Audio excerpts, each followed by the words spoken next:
February 14, 1942. Tokyo was sleepless. A winter rain tapped against the steel shutters of the Imperial Army's Intelligence Bureau, and inside, the smell of tobacco hung thick in the air. Officers leaned over maps of the Pacific, lines drawn, erased and drawn again. Numbers bled through the teleprinter, long strings of figures sent from occupied Singapore, from Rangoon, from Manila. Each report described the same thing: an American fighter that had begun to appear over the skies of Southeast Asia. The P-40 Warhawk. Its name carried a kind of American arrogance, the promise of something both fast and fearless. Yet on paper, to the men decoding the transmissions that night, it looked almost ordinary. Too heavy. Not agile enough. Its climb rate, disappointing. Its armament, limited. One officer flipped to the last page of the dossier and read a handwritten note, underlined twice in bold ink. It is not as fearsome as they say. 6 words. A single judgment buried beneath dozens of pages of data. It would echo through the war like a curse. Because in that moment, Japan's war machine wasn't just fighting the United States. It was fighting the truth itself. Outside, the empire stretched farther than it ever had. From the sands of Burma to the jungles of the Philippines, Japanese forces had crushed every line of resistance in a matter of weeks. To the generals in Tokyo, it felt as if destiny had chosen them, that they were the rightful heirs to the Pacific. Their Zero fighters dominated the skies, slicing through enemy squadrons with ease. The propaganda spoke of divine superiority, of the unbroken will of the emperor. But inside the war rooms, another story was unfolding, one written in misinformation, overconfidence, and the quiet arrogance of power. The intelligence network Japan had built before the war was vast.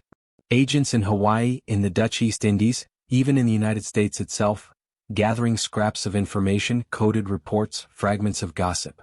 Yet as 1942 began, those networks were starting to fail.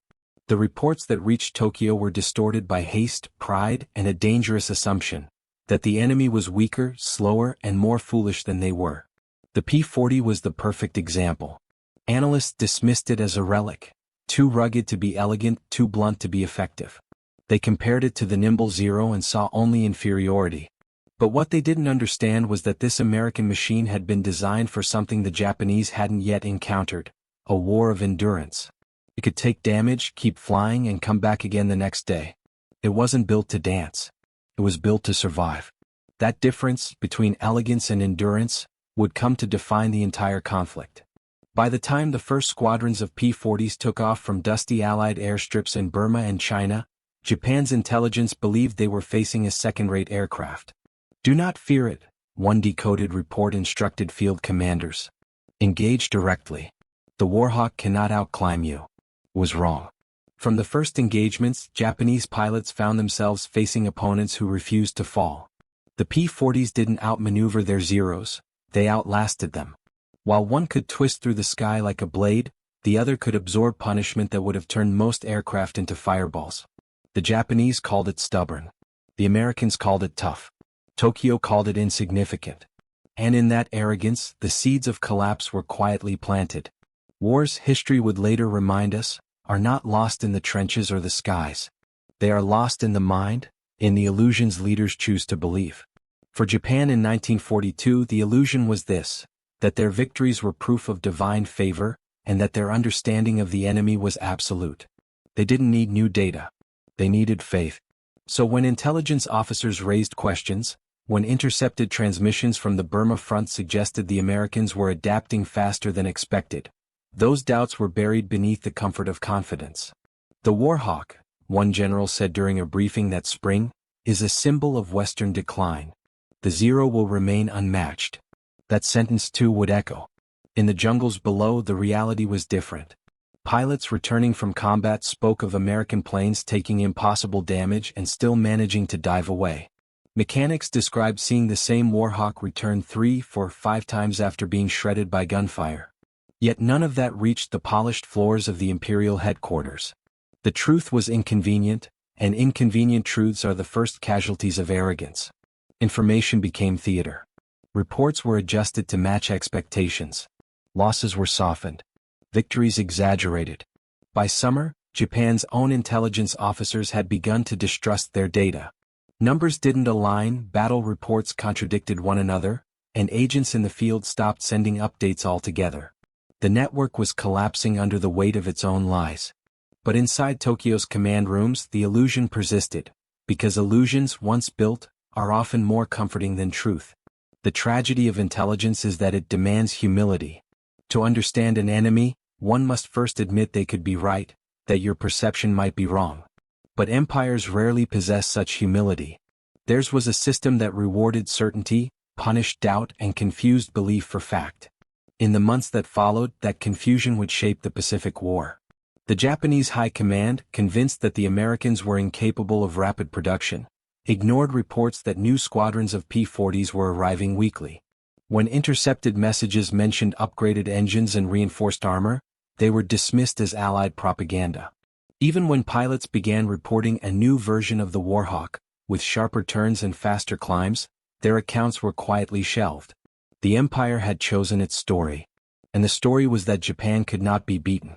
It's easy decades later to see the arrogance for what it was, a tragic blindness born from success. But in 1942, within the steel and smoke of Tokyo, it felt like reason, like control, like destiny itself. The Warhawk was just another enemy plane. America was just another rival. And truth was just another tool of war. But history, as it always does, had other plans. The story that began with 6 careless words, "It is not as fearsome as they say," would unravel across the Pacific from the burning skies of Darwin to the blood-red dawn of Guadalcanal. And by the time Japan realized what had gone wrong, it was far too late. Their spies had not failed to gather information. They had failed to understand it. And that, perhaps, is the most dangerous form of ignorance, the kind that hides behind confidence and calls itself strength. If you find this story as haunting, as revealing as it deserves to be, stay with us. There's more to uncover, and if you value truth told without illusion, consider joining us here.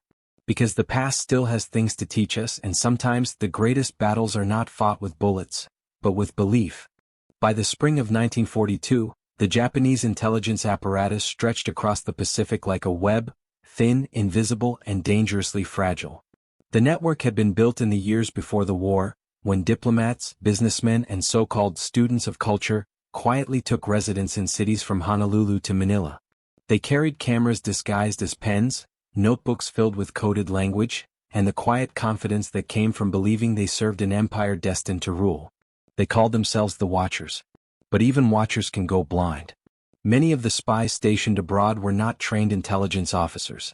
They were amateurs, civilians repurposed by ambition, zeal, and the romantic idea of serving the emperor from the shadows. They operated in isolation, often relying on second-hand rumors and fragmented reports. In a system obsessed with hierarchy, no one dared to question the quality of the information being sent home. Accuracy mattered less than loyalty. And so, the misinformation began to compound. One agent in Manila claimed that American forces were deploying outdated aircraft scavenged from the pre-war reserves. Another, stationed in Java, wrote that the new fighter spotted above the clouds was a modified P-36, sluggish, underpowered, and unworthy of concern. When their reports converged in Tokyo, they appeared consistent. Consistency was mistaken for truth. What no one realized was that both men had seen the same aircraft, the Curtiss P-40 Warhawk, and misunderstood everything about it. The Warhawk's silhouette was deceptive. Its long nose and broad wings gave the illusion of heaviness, but beneath its skin lay a Rolls-Royce-inspired Allison engine that made it a predator at low altitudes. It was not elegant, but it was lethal in the hands of a pilot who understood it. The Japanese analysts who reviewed the reports never questioned their assumptions. They didn't see a threat. They saw a confirmation of what they already believed, that Western machines were all form and no spirit. Truth, once filtered through ideology, no longer looked like truth. It looked like comfort. Across the Pacific, American pilots were learning quickly. Many of them were young, barely 20, faces still soft from adolescence. They had never fought in a war before. But the early disasters at Pearl Harbor, Wake Island, and the Philippines had stripped away whatever innocence remained. In Burma, a group of volunteer pilots under General Claire Chennault, the famed Flying Tigers, began using the P-40 in ways no manual had ever described. They didn't try to outturn the Zero. They dove, struck, and climbed away. They used the Warhawk's weight not as a flaw but as a weapon. They fought on their own terms, and soon stories began spreading of Japanese pilots vanishing midair, their Zeros ripped apart by gunfire they never saw coming. But in Tokyo, the reports from the front lines still told a different story. Victories inflated. Losses minimized. The Warhawk dismissed. Inside the Intelligence Bureau, a young analyst named Lieutenant Kenji Tanemura began to notice the inconsistencies. He was 26, educated at Keio University, and fluent in English. His superiors viewed him as competent but overly cautious, a man too fond of questions. When he compared field reports from Rangoon and Port Moresby, the numbers didn't make sense. The casualty ratios, the aircraft counts, even the times of engagement, none of it matched. Tanemura brought his concerns to his section chief, a veteran of the Manchurian campaign. The older man listened in silence, then tapped his cigarette against the ashtray. "You think the Americans are hiding something?" he asked. "No, sir," Tanemura replied carefully. "I think we are." The chief smiled without warmth. "Be careful, Lieutenant. Numbers are only dangerous when you believe them more than the Emperor." That was the moment Tanemura understood. The system wasn't designed to find truth. It was designed to preserve belief. As spring turned to summer, belief became a liability. In June, the Battle of Midway shattered Japan's illusion of invincibility. 4 carriers lost. Thousands of men gone. The blow was not just military, it was psychological. The Empire's leaders struggled to explain how the Americans had known exactly where to strike. Whispers began to circulate that spies had been compromised, that signals had been intercepted, that the gods had turned their faces away. But still, even in defeat, the intelligence community clung to its myths. Reports about American technology remained dismissive. When analysts finally received first-hand accounts from surviving pilots describing new Allied aircraft painted with shark mouths and heavier armor, the Bureau issued an internal note claiming the sightings were false or exaggerated. The same sentence appeared at the bottom of nearly every report that year. False or exaggerated. Denial had become doctrine. In the following months, as the war spread to New Guinea and the Solomons, the Warhawk's presence multiplied. It appeared in unexpected skies over jungle ridges and coral reefs, sometimes flying alone, sometimes in disciplined packs. Japanese pilots began to recognize it by its growl, a deep, mechanical roar that carried through the clouds before the attack came. In diaries recovered after the war, several Japanese aviators described the same unsettling feeling. "The American planes do not die," one wrote. "We shoot and they fall, but they come again the next day." Another noted, "Their machine is heavy, but their spirit is heavier." Those words never reached Tokyo.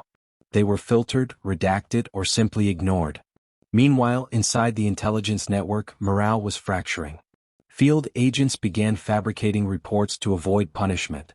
One Manila operative, codenamed Matsu 9, submitted detailed specifications of a supposed new P-40 variant that could not possibly exist. A deliberate invention to mask his lack of real information. The forgery made it all the way to the general staff and was used to justify further underestimating the American aircraft. Lies feeding lies until no one could tell where truth had ended. By the end of 1942, the illusion had hardened into something irreversible. Japan's military intelligence had become a mirror reflecting only what it wished to see. The Warhawk was still listed as a medium threat, its performance rated below that of the Zero. The phrase, "not as fearsome as they say," appeared again and again, a ghost of that first mistaken report haunting every decision that followed. But outside, in the burning skies above the Coral Sea and the endless green of the jungles below, reality was rewriting itself in blood and fire.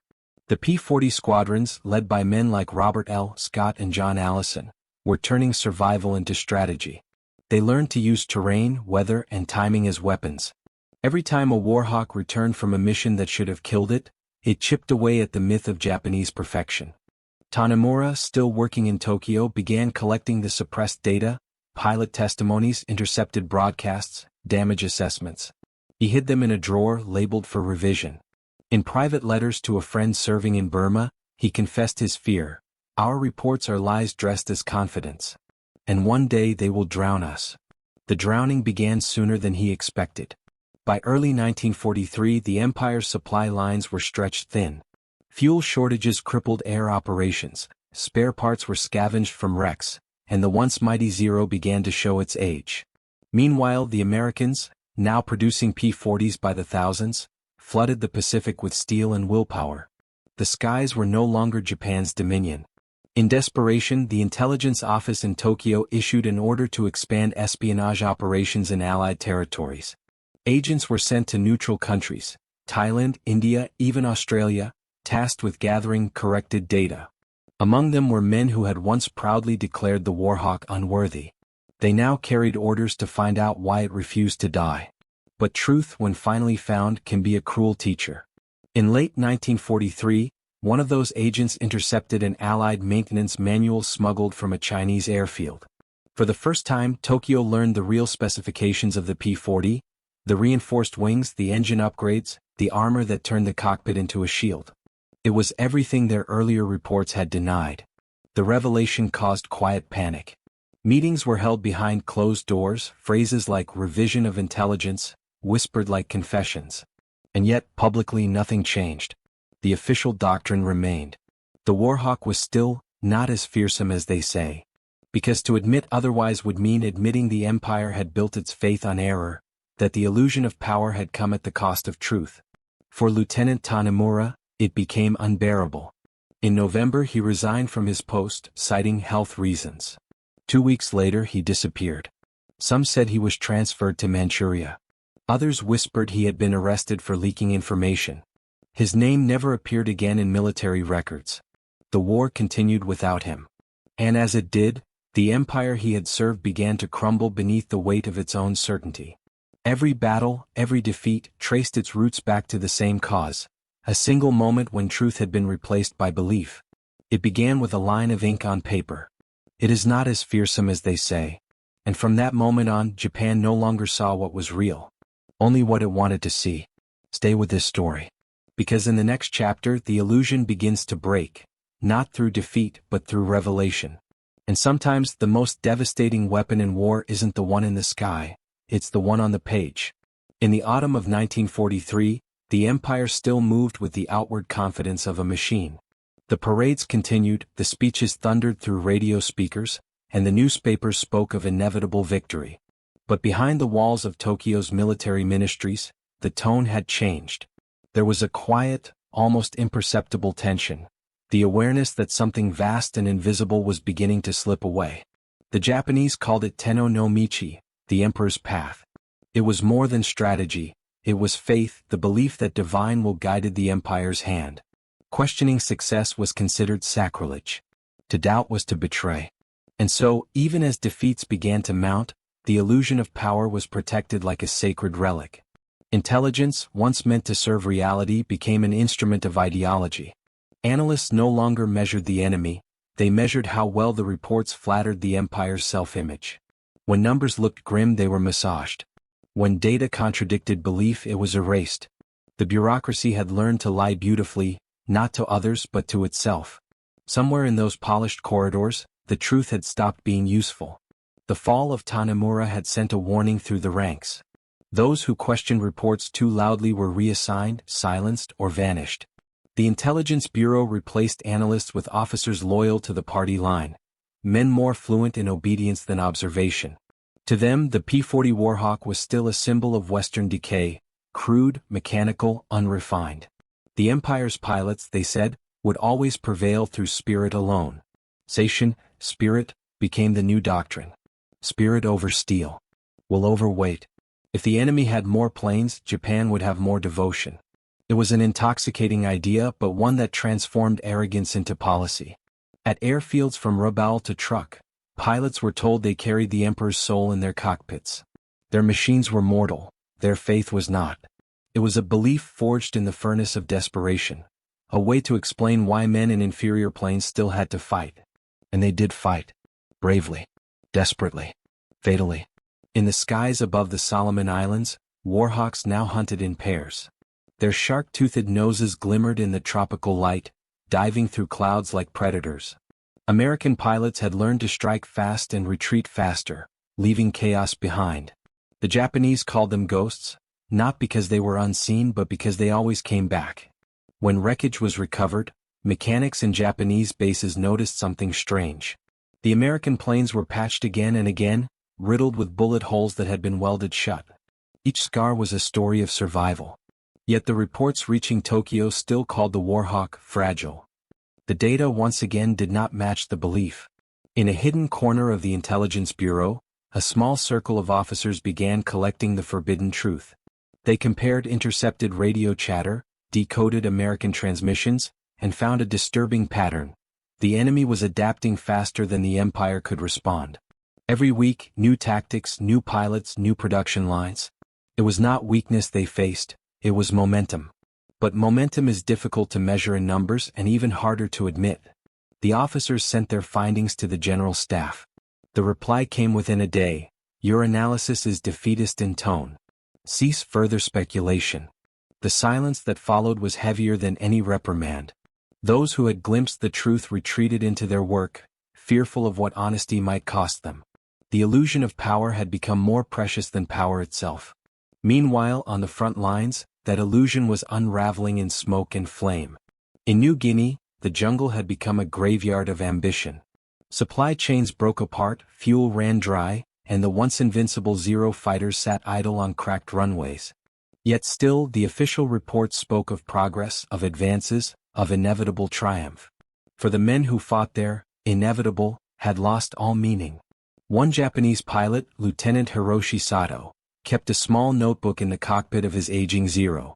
He wrote after every mission, his handwriting steady even as the world around him fell apart. "They told us the Americans fear us," he wrote. "But it is we who fear them, not for what they are but for what they are becoming." Sato's squadron faced Warhawks daily. He noted how the American planes flew in disciplined formations, how they covered one another like wolves in a pack. "We fly with pride," he wrote. "They fly with purpose." His final entry was found months later in the wreck of his aircraft. "Spirit alone cannot bend metal." In Tokyo, such words were unthinkable. But on the ground, in the mud and blood of the Pacific, they had become undeniable. The empire was still fighting, but not for victory anymore. It was fighting to preserve its myth. The war had become a mirror, one that reflected not the enemy, but the face of a nation unable to confront itself. And yet, deep inside the machine there were still those who tried to speak. In late 1943, a revised intelligence summary reached the desk of General Tojo himself. It was a sober, factual document, stripped of propaganda, built on verified combat data. It described the P-40's performance accurately for the first time: speed, range, firepower, and the resilience that made it so difficult to destroy. Tojo read in silence. Then, without a word, he returned the file to his aide with a single instruction: rewrite it. The people will not understand this. The truth was inconvenient. The illusion was useful. The choice was easy. And so, the empire continued its march toward catastrophe, guided not by reality but by conviction. The Americans, for their part, were learning the opposite lesson. They had begun the war believing themselves untouchable. Pearl Harbor had shattered that illusion. But instead of doubling down on pride, they adapted. They listened. They learned from defeat. Where Japan's arrogance hardened, America's humility evolved. The P-40 was never a perfect plane, but it was a perfect teacher. It taught an entire generation of pilots how to survive, how to improvise, and how to endure. In every dogfight, it proved that resilience could outlast brilliance. And as the months turned to years, that lesson reshaped the balance of power. By 1944, Japan's once feared intelligence network was barely functioning. Radio transmissions were intercepted, codes broken, agents captured or turned. Reports that did make it back to Tokyo were weeks old, sometimes months. The empire was now fighting blind, guided by faith, fueled by pride, and crippled by ignorance. In the ruins of the Bureau's basement archives, clerks still filed papers marked confidential. They still stamped reports, logged signatures, and burned outdated documents. The machinery of illusion kept turning, even as everything it claimed to control was collapsing. When the Allied bombers finally reached Japan's home islands, the Intelligence Bureau was among the first to know. But even then, the message they sent to the press read: minor damage. Enemy capabilities limited. The same lie repeated like a prayer. Belief had replaced knowledge. And belief demanded sacrifice. The ideology that once promised eternal strength now demanded the lives of men who knew better. The same officers who had once dismissed the P-40 now ordered suicide missions against it. They told their pilots that to die for the Emperor was to defeat the machine. But the machines kept coming. In a world built on illusion, even death had become a form of denial. The war's turning point was no longer a battle, but a realization. Deep inside the Empire's heart, among those who still tried to think, the question began to form. What if we were wrong? It was the most dangerous question of all, because once asked, it could not be unsaid. The answer, however, would arrive not through reflection, but through ruin. For empires, humility is never learned, it is imposed. And for Japan, that lesson was about to come from the skies. The illusions of power, the arrogance of certainty, and the lies of intelligence, all of them would soon collide in a single moment of reckoning. The Warhawk, once dismissed as harmless, would play its quiet role in that reckoning. Not as a hero, not as a legend, but as proof of a truth too simple to ignore. That to underestimate reality is to be destroyed by it. Stay with us. In the next part of this story, the empire begins to crumble, and the cost of arrogance finally takes shape in the burning cities and the empty skies that follow. By 1944, the empire was bleeding from the inside. Its skies were no longer safe, its ships no longer invisible, and its spies, once the invisible eyes of conquest, had gone blind. The intelligence bureau that had once boasted of omniscience was now little more than a room full of silence and smoke. The war had stripped it bare, exposing the rot beneath the polished surface. The illusion of control had shattered. But illusions never die quietly. In a small office overlooking the Imperial Palace, a group of surviving analysts gathered one final time. The walls were cracked from nearby bombings. The lights flickered each time the power faltered. On the table lay a pile of decoded messages, reports from every corner of a collapsing empire. They told the same story over and over. Bases lost. Fuel gone. Airfields abandoned. Pilots missing. Planes destroyed. And at the bottom of one report, written in a hurried hand, was the line that had begun it all, as if mocking them from the past. It is not as fearsome as they say. The men stared at it in silence. No one dared to speak. Because in those 6 words, they could see everything they had refused to face, not just a misjudgment but an entire worldview collapsing. For years they had mistaken arrogance for insight, conviction for truth. They had believed that loyalty could replace logic, and faith could substitute for fact. But now, in the ruins of Tokyo, they understood the cost. Truth had always been there waiting. They had simply chosen not to see it. Outside, the city groaned under nightly bombardment. The air smelled of iron and ash. Windows were taped against shockwaves. Sirens had become the soundtrack of existence. For the first time, the empire felt mortal. Yet even now, the machinery of illusion continued. Reports were still written, censored, and distributed, fiction disguised as information.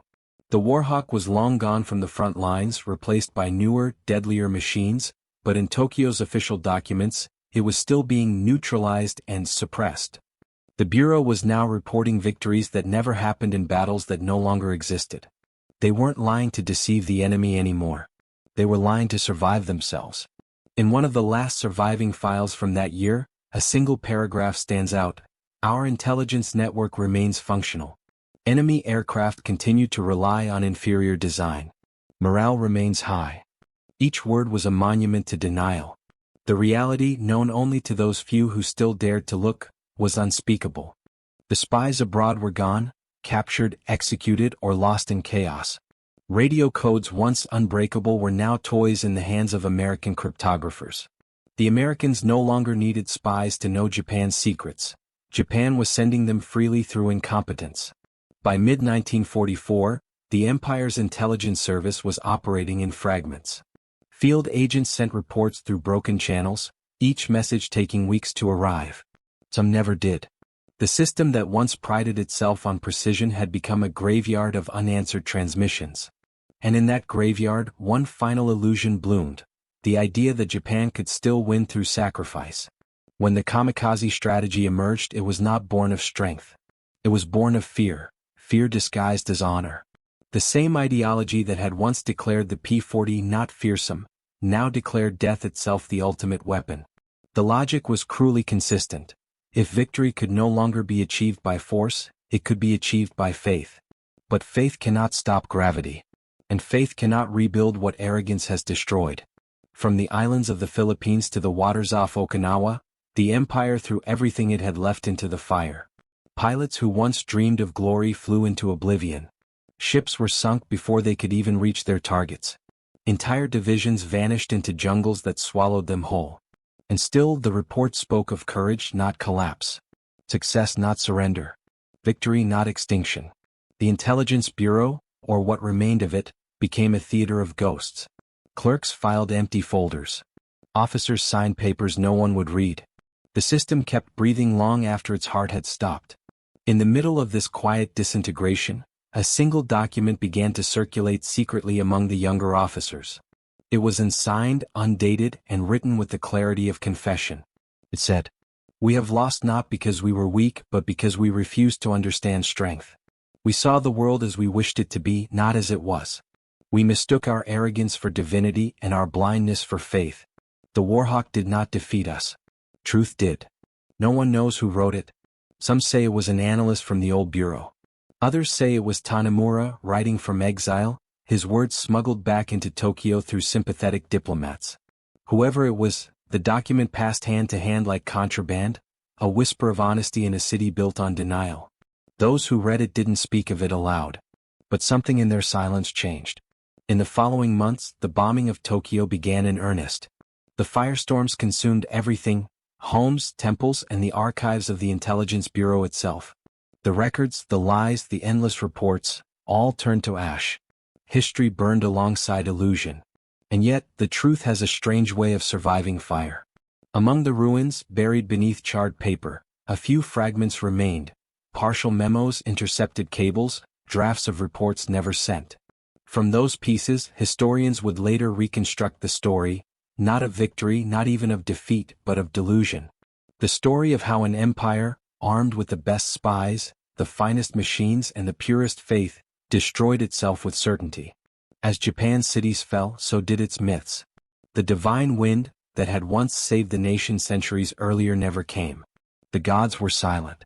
The emperor's voice, when it finally broke the airwaves in August 1945, carried not the promise of destiny, but the weight of surrender. In that moment the illusion died completely. The men who had built it, the officers, the analysts, the believers, listened in disbelief. For many, it was the first time they had ever heard the emperor's voice. It was calm, distant, human. It spoke of enduring the unendurable, of accepting the unacceptable. It spoke, finally, of reality. And in that silence that followed, the cost of arrogance became clear.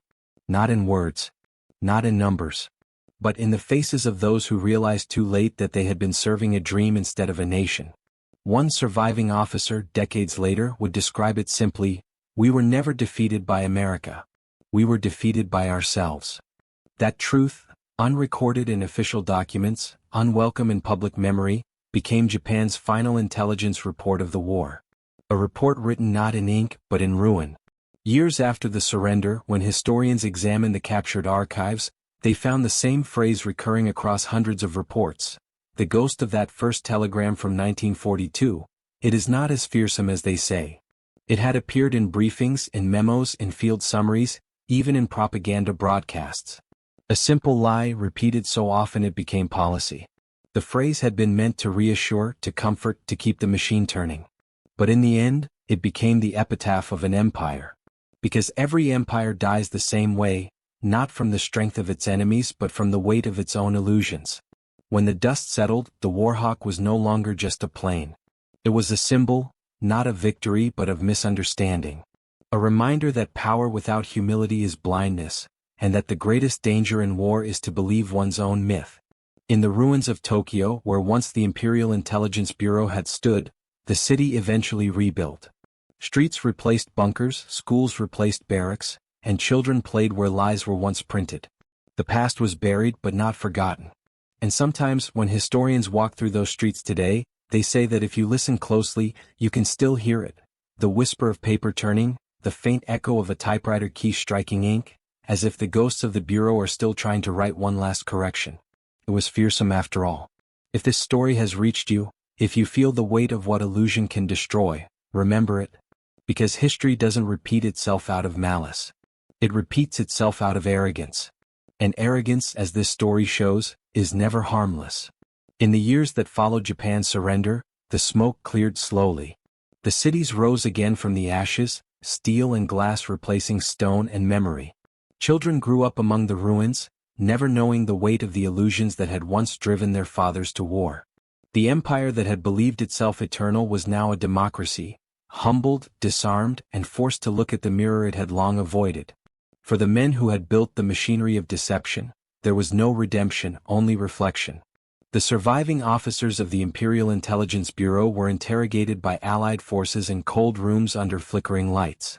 Their interrogators were not interested in their patriotism or loyalty. They wanted to know one thing: how could a nation so disciplined, so intelligent, have been so wrong? The answers were quiet. Some blamed flawed communications, others spoke of disorganization, of chaos, of bureaucracy. But the truth, as always, was simpler and far more human. They hadn't been defeated by lack of skill or information. They had been defeated by certainty. One former officer put it plainly: "We knew too much and understood too little." When the war ended, the archives of the Bureau were opened, not to the public but to historians and intelligence experts from the victors. They found reports so meticulously written, so confidently phrased, that they could have passed for fiction. Pages of numbers, charts, and diagrams, all pointing to conclusions that had been decided before the data was ever gathered. It was not a record of knowledge. It was a record of faith. Among the recovered documents, a single note stood out. Scrawled in the margin of an intercepted Allied transmission were 4 English words: "They are learning fast." It was dated February 1943, a warning ignored. Decades later, when the note was translated and published, historians debated its meaning. Was it a rare moment of clarity in a sea of delusion? Or was it just another voice swallowed by the system that could not tolerate doubt? The answer perhaps was both. Because history, like intelligence, is often written by those who refuse to listen until it's too late. The post-war years brought with them an uncomfortable silence. In Tokyo, the new government focused on reconstruction, not remembrance. The surviving veterans, pilots, analysts, commanders, returned to civilian life carrying invisible scars. They rarely spoke of the war, and when they did, their words were filtered through shame and restraint. In a culture built on honor, acknowledging failure was not an act of confession. It was an act of courage. The illusion had cost them everything: their cities, their sons, their faith in themselves. But it had also given them something rare: perspective. The same nation that once worshipped the sword began to worship the circuit. The same factories that once built machines of war began to build machines of peace. And in that transformation, Japan discovered something profound: that true power does not come from domination, but from discipline, not from certainty, but from understanding. Still, the ghost remained. In the archives of the National Defense Ministry, a single folder marked Warhawk files sits locked in a restricted collection. Inside are fragments of the old intelligence reports, preserved more as warnings than as records. The paper has yellowed, the ink has faded, but the handwriting is still legible. Across one of the final pages, someone had written, almost tenderly, "We should have listened to the numbers." The Warhawk itself faded into history, replaced by faster, sleeker aircraft that soon rendered it obsolete. But in every museum where one now hangs suspended from the ceiling, its shark-toothed grin seems to carry something deeper than nostalgia. It is a reminder that machines remember what men forget. That beneath every engine and every wing lies the memory of human error and human resilience. For the Americans who once flew it, the Warhawk was not a symbol of victory but of endurance. It had carried them through the worst of times, teaching them how to adapt, how to survive. And in the quiet years after the war, many of those pilots came to understand something their enemies never had: that humility in the face of uncertainty is the only form of mastery that endures. History is a mirror, but it does not flatter. It reflects not what we wish to see but what we choose to ignore. And for Japan, that reflection was brutal. The intelligence reports that once reassured a nation had become its confession. Every number misread, every warning dismissed, every arrogant word written in ink was now etched into the collective memory of a people who had to learn humility the hardest way possible. The lesson was universal. Empires fall not because they are weak but because they believe they cannot fall. Leaders fail not because they lack information but because they refuse to listen to it. Power blinds not by force but by comfort. And arrogance, quiet, cultured, justified arrogance, is the most seductive enemy of all. In later years, Western historians would call Japan's wartime intelligence a tragedy of certainty. But in the end it was more than that. It was a human story, a story of pride, belief, and the timeless conflict between truth and desire. The same conflict that has haunted every civilization that mistook confidence for wisdom. One of the last surviving members of the wartime intelligence community, interviewed in 1968, was asked what he had learned from the experience. He paused for a long time before answering. "Never trust the report that makes you feel safe," he said. "It's usually the one that kills you." His words hung in the air like an epitaph, not only for the war but for the illusion that had started it. In the decades that followed, Japan rebuilt itself not on faith but on evidence. Engineers replaced generals. Scientists replaced ideologues. Students studied the failures of their fathers not with bitterness, but with precision. The empire that once believed itself invincible became a nation that defined power through restraint. And in that transformation lay a quiet redemption. Because understanding is a kind of peace. And peace, when built on truth, does not crumble. Today, the story of the Japanese spies who sent the wrong numbers about the P-40 Warhawk is a footnote in most history books. A curious detail, a technical mistake, a forgotten miscalculation. But for those who look closer, it is something far greater. It is the perfect symbol of how intelligence, without humility, becomes ignorance in uniform. The Warhawk was never the enemy. The enemy was assumption. The belief that the world would bend to willpower, that numbers could be rewritten to suit pride. In the end, every misjudged figure, every censored report, every act of denial formed a chain that dragged an entire empire into the sea. It began with data. It ended with silence. And perhaps that is how all illusions end, not with explosion or fury, but with the quiet realization that what we believed was never real. History doesn't mock. It waits. It watches. And then, when the arrogance fades and the noise dies, it speaks, softly, clearly, truthfully. The same truth that echoed through Tokyo on that February night in 1942, when a line of ink on paper changed the course of a war. It is not as fearsome as they say. A whisper meant to comfort, that became a warning to generations. Because every illusion of power carries its cost. And when that cost is finally paid, it is not with gold or territory, but with time, lives, and the quiet regret of those who should have known better. So remember this story. Not as a relic of a distant war but as a mirror. A mirror for every nation, every leader, every mind that believes truth can be bent to ambition. The illusion of power is timeless. But so is the price of arrogance. If this film has given you a new way to see history, not as a list of battles but as a lesson in belief, then stay with us. Because the past isn't over. It's only waiting for someone willing to listen. And if you listen closely enough, you might still hear it. The sound of a typewriter key striking truth into the silence.